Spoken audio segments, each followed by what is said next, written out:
France के राष्ट्रपति Emmanuel Macron ने प्रधानमंत्री नरेंद्र मोदी को Grand Cross of the Legion of Honour से सम्मानित किया। यह फ्रांस का सर्वोच्च सैन्य और नागरिक सम्मान है।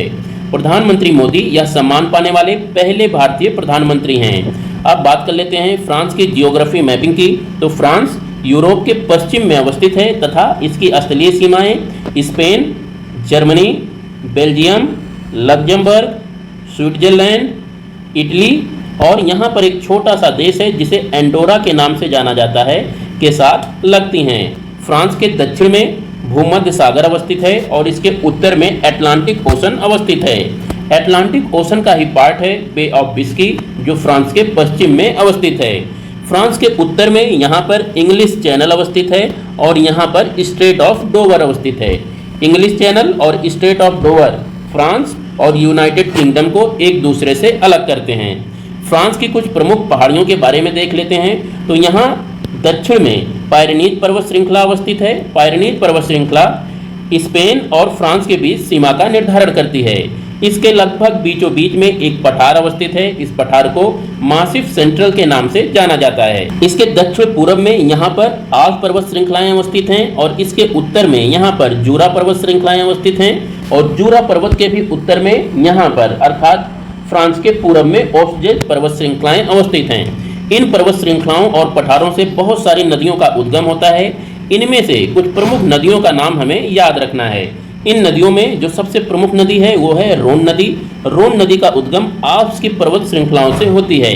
यहाँ पर ध्यान दीजिएगा कि लेक जिनेवा जो कि स्विट्जरलैंड और फ्रांस के बॉर्डर पर अवस्थित है, रोन नदी के द्वारा ही लेक जिनेवा का निर्माण किया जाता है। रोन नदी लायंस की खाड़ी में अपने जल को प्रवाहित करती है। यहाँ की दूसरी इंपॉर्टेंट नदी है सीन नदी। सीन नदी के किनारे ही यहाँ की राजधानी पेरिस अवस्थित है। लोयरे नदी इसका उद्गम मासिव सेंट्रल पठार से होता है और यह नदी बे ऑफ बिस्के अर्थात अटलांटिक ओशन में अपने जल को प्रवाहित करती है। पायरेनीज पर्वत श्रृंखलाओं से गैरोन नदी का उद्गम होता है। ये नदी भी अपने जल को बे ऑफ बिस्के में प्रवाहित करती है। भारत ने बांग्लादेश के साथ रुपए में द्विपक्षीय व्यापार की शुरुआत की। बात कर लेते हैं बांग्लादेश की कुछ प्रमुख नदियों की। तो यहाँ पर मुख्य रूप से 3 नदियाँ हैं, पद्मा नदी, जमुना नदी और मेघना नदी।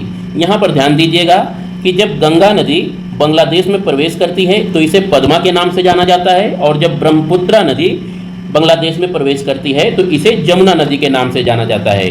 जमुना और पद्मा दोनों नदियाँ संयुक्त रूप से मिलकर आगे पद्मा के नाम से बढ़ती हैं। इसके बाद मेघना नदी पद्मा में आके मिलती है और इन दोनों नदियों का संयुक्त जल बंगाल की खाड़ी में जाकर प्रवाहित होता है।